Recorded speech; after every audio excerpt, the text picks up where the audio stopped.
connu sur le nom, sur les réseaux sociaux, au nom de Clovis Gissi. À l'état civil, je suis Guégué Gissi Clovis. Samedi 3 juin, aux environs de 21h30, que j'étais assis au portail avec mes amis. Ils ont vu 3 véhicules qui ont garé à vive allure. De ces véhicules, il y a 4 personnes qui sont sorties. Ces 4 personnes, ils ont fait direction vers nous. En faisant direction vers nous, ils ont chambré leurs armes. Et quand ils sont arrivés à notre niveau, ils nous ont posé la question à savoir si c'était ici la résidence de M. Abaka Moutou, et que moi je répondais au nom de Clovis Gissi. Vu la menace des actes, il a dit non.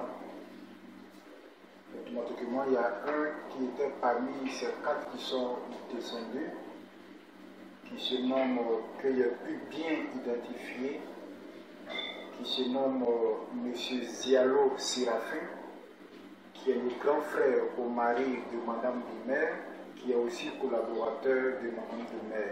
Et c'est lui qui a dit à ses hommes, c'est Clovis Gissi en Bakelé. Une fois qu'il a dit ça, c'est comme s'ils avaient mis le pétrole sur des flammes de feu. Ils se sont mis à me tabasser. Ils ont intimé l'ordre de monter dans un véhicule. Donc mes amis et moi, on a posé la question de savoir quelles étaient les raisons pour lesquelles je devais monter dans le véhicule. Aucune raison n'a été donnée. La seule réponse à laquelle on a eu droit, c'est de monter dans le véhicule. Et là, je me suis opposé.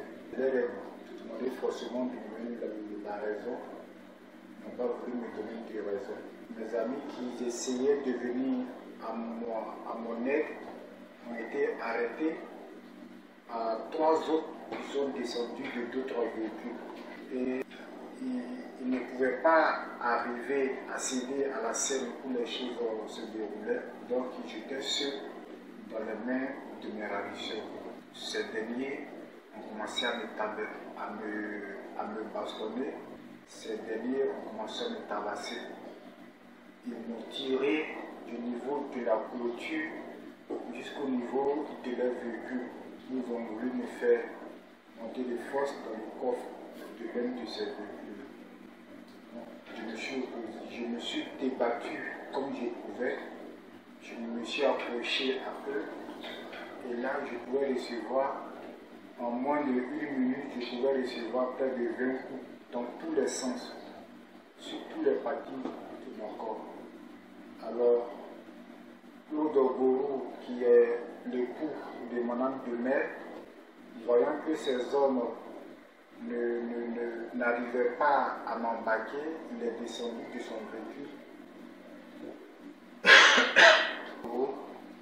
Il est descendu de son véhicule et il a prêté main forte à ces gars. Il s'est ajouté à eux et ils m'ont frappé. Donc, ils m'ont bastonné. Voyant que je n'arrivais toujours pas à céder à leur vœu qui était de mettre dans le coffre du véhicule, l'un parmi eux a mis sa main en bas de moi et a commencé à tirer ma partie intime comme s'il tirait un caoutchouc.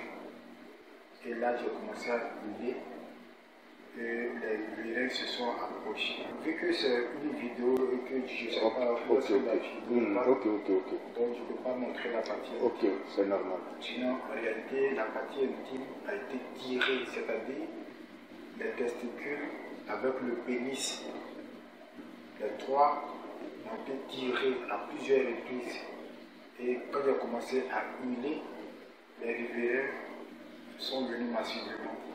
Les riverains ne pouvaient pas me venir en aide parce que ces hommes avaient fait une stratégie en tenant compte qu'il y a d'autres qui étaient armés, qui faisaient face aux riverains, et ceux qui n'étaient pas, et ceux qui étaient armés étaient aussi avec moi, ils me forçaient à monter dans le véhicule. Donc là, je priais Dieu vraiment que mes forces ne me lâchent pas Donc cette lutte a duré jusqu'à la même réaction, le même acte a été refusé plus de 3 fois. Et après ça, je ne savais pas à quelle scène nous fuyait. Donc là, je me suis accroché sur un et je l'ai poussé. Quand il a poussé sur le dernier, lui et moi, nous sommes tombés. De là où nous sommes tombés à là où le véhicule était, il y avait une distance d'à peu près 2 ou bien de 3 mètres. Donc, une fois que je suis tombé avec lui dans la foule, ça a permis aux riverains de me venir en aide. Et ces derniers, avant de partir, j'ai entendu des coups de fusil. Moi, je suis tombé là. Je me suis réveillé dans une voiture et j'ai posé la question, maintenant que tu étais évanoui, et nous sommes en train de te conduire à l'hôpital. Donc j'étais aux urgences à l'hôpital de Kibiowa où j'ai passé la nuit. Et vu la gravité des faits, le docteur m'a conseillé d'aller à Gagnoa pour vraiment approfondir tout ce qui est les paramètres radio, échographie et tout.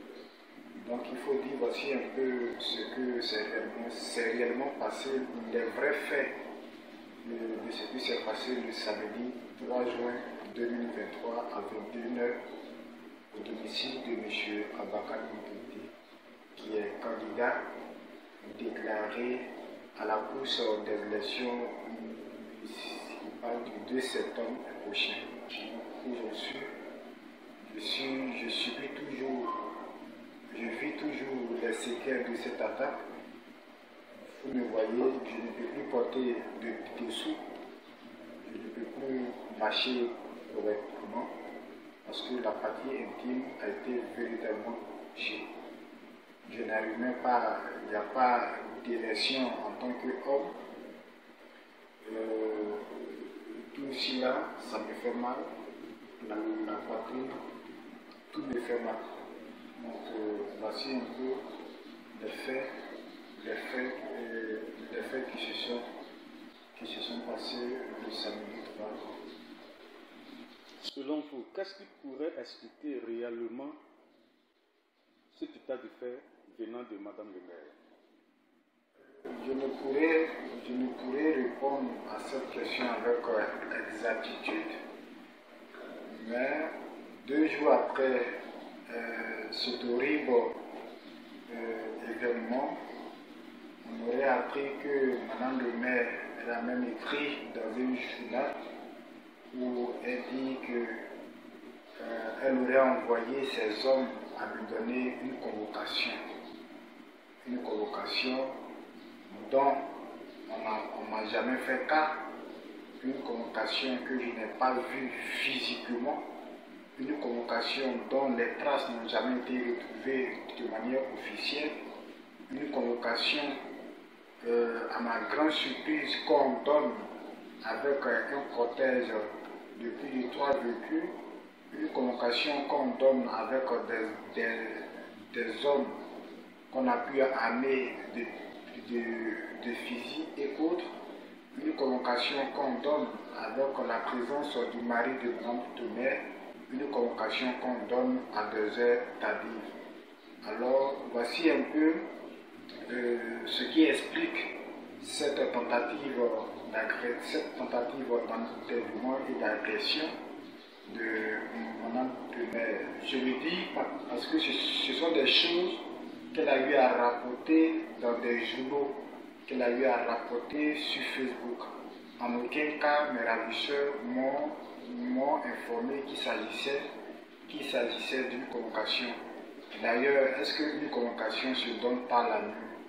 D'ailleurs, est-ce que pour donner une convocation, on est obligé de pouvoir faire un cortège de plus de 3 véhicules? Donc, voici un peu ce que expliquerait Madame le maire, qui elle-même, selon ce que j'ai appris, elle-même, quand moi-même j'étais aux urgences, est revenue encore sur l'heure du crime. C'est-à-dire, moi j'étais déjà aux urgences, elle, son mari, avec tous ceux qui ont orchestré cet horrible acte, sont revenus sur le lieu. Et cette fois-ci, ils ont voulu défoncer la porte d'entrée de la résidence de l'honorable Abakat Koité, alors que le sous-préfet de notre ville, le commissaire de police et le CB étaient avec Abakat Koité. Alors, aucun argument pour moi ne pourrait expliquer cet acte ignoble de madame. Est-ce que vous n'exagérez pas en disant qu'ils étaient armés, ils avaient des fusils? Les fusils, vu que ce sont des pistolets, parce que quelqu'un qui descend d'un véhicule et qui commence à chambrer un arme, peut-être que c'est le mot que je ne trouve pas, mais l'arme est dans sa main et quand il commence à le faire crac-crac, ça veut dire que réellement il ne le fait pas à manière voilée, mais il le fait à manière à visage découvert. Donc j'ai bien vu ces gens-là qui ont des fusils. La preuve, le lendemain... Fusil ou pistolet? Pistolet autant pour moi. Le lendemain de cette attaque, on a retrouvé des traces, on a retrouvé des cartouches de balles. On a même retrouvé une balle qui n'a pas été tirée et on a retrouvé tout ça. Donc ce n'est pas de l'imagination, mais ce sont des choses que moi-même j'ai vues. Donc ces gens étaient armés de pistolets. Dans les premières heures de l'attaque, M. Abakat n'était pas là. Il était allé à une réunion. Voilà, donc il n'était pas là. Ce sont mes amis qui l'ont appelé plus tard et puis il s'est rendu maintenant à son domicile. Aujourd'hui, je suis diminué de toutes mes capacités d'homme. Intellectuellement, j'arrive plus à me concentrer parce que je n'ai tellement reçu de choc au niveau de ma partie intime. Elle ne fonctionne plus comme auparavant. Je n'arrive plus à marcher. Au niveau du ventre tir. En conclusion, je ne suis plus la même personne. Mais pourquoi s'en prendre à vous? Seulement à vous? Là, je ne pourrais répondre à cette question parce que je suis pas informé. Et d'ailleurs, ce n'est pas seulement qu'à moi qu'elle s'apprend à tous ceux qui travaillent pour M. Abakat Koité, parce qu'à travers ces propos qui ont été dits, lorsqu'elle partait, c'est ce qu'ils ont cherché qu'ils ont trouvé. Parce que le mari de Mme de Maire, M. Koudjourou, dit votre Abakat Koité ne va plus circuler avec son véhicule, que désormais c'est avec un hélico. Ça veut dire que je n'étais pas la seule cible, et que la cible principale même était sûrement M. Abakat Koité, qui est un potentiel candidat, un candidat sûrement qu'elle craint. Donc tout cela, pour moi, ça pourrait être des choses pour plus se rapprocher de l'honorable Abakat Koité pour mettre fin à sa vie, ainsi qu'à la mienne et à celle aussi de tous ceux qui travaillent avec nous. Mais quelles seraient vos réactions si Madame le maire dit que vous l'avez injuriée à travers les réseaux sociaux? La question d'injure, je pense qu'elle n'a pas lieu d'être dite ou prononcée, parce que si ma réponse qu'elle considère comme injure, au risque de me répéter, et ça n'a pas lieu d'être là. Je me souviens bien si c'était le mois de février ou pas là, où M. Niaouré Jean-Baptiste, qui était ancien président du conseil régional, arrondi là, en hommage donc à cet homme d'expérience qui fut préfet de Lac, qui fut aussi président du conseil régional de Gord, fils de notre région, fils de cette ville. Et ses pères ont voulu lui rendre hommage. Et là, ils ont fait un toilettage aux rues, c'est-à-dire ils ont reprofilé cette rue. Donc c'est dans ce contexte-là qu'un un internaute a écrit, il a exprimé en fait son ras-le-bol, à savoir que on attend seulement que la disparition de nos illustres cadres pour embellir les rues et venir en aide à nos parents.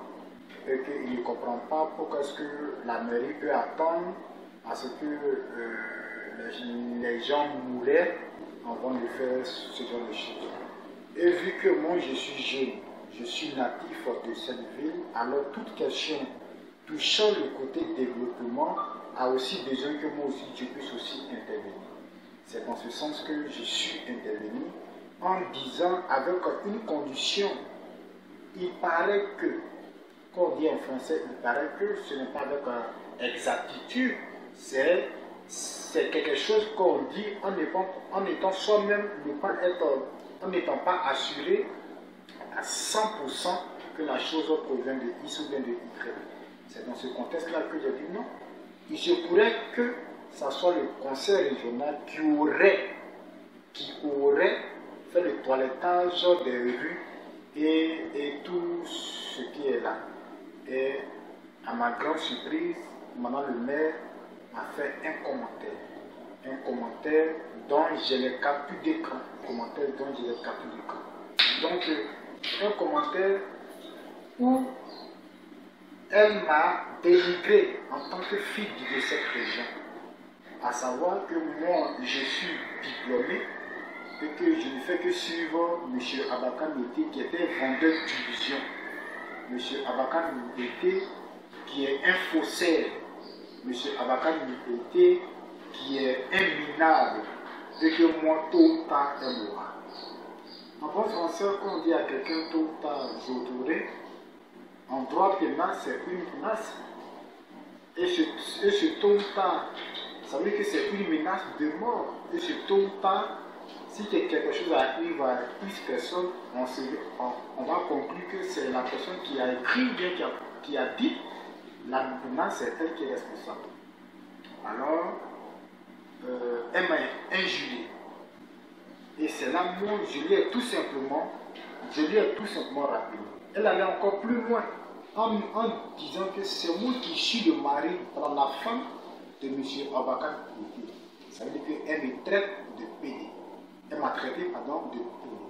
Donc, vu tout cela, et que nous sommes dans un contexte, nous étions dans un contexte où chacun d'entre nous devait donner son point de vue sur une question de développement, et que j'ai donné le mien, et qu'elle a réagi. Alors, moi aussi, j'ai répondu en lui disant tout simplement que j'accepte tout ce qu'elle a dit, mais quant à elle qui a pris pour mari son quatrième petit frère. Et c'est de là que tout est parti. Et lorsque nous sommes plus tard allés sur le poste de l'internaute, on était surpris que le poste a été supprimé. Voici un peu brièvement toute la preuve. Voici les injures que j'ai reçues de la part de mon ami.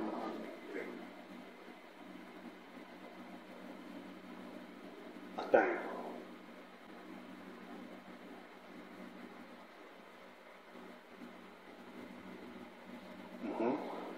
Et lui, j'ai pas eu la chance de faire la capture de cette partie, voilà, parce que le message a été supprimé.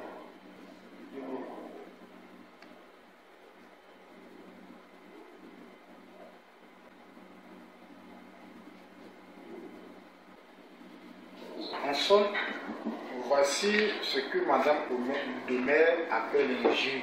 En aucun cas, j'ai pris moi-même mon téléphone portable, j'ai fait une publication et injurié de surcroît une autorité, mais étant jeune de cette ville, j'ai donné mon point de vue suite à un commentaire et suite à un post, j'ai donné mon point de vue par commentaire et c'est à travers mon commentaire parce qu'elle se dit pourquoi est-ce que moi j'éclaire la lanterne des gens qui sont dans l'ignorance, alors celui à qui elle a fait était mort.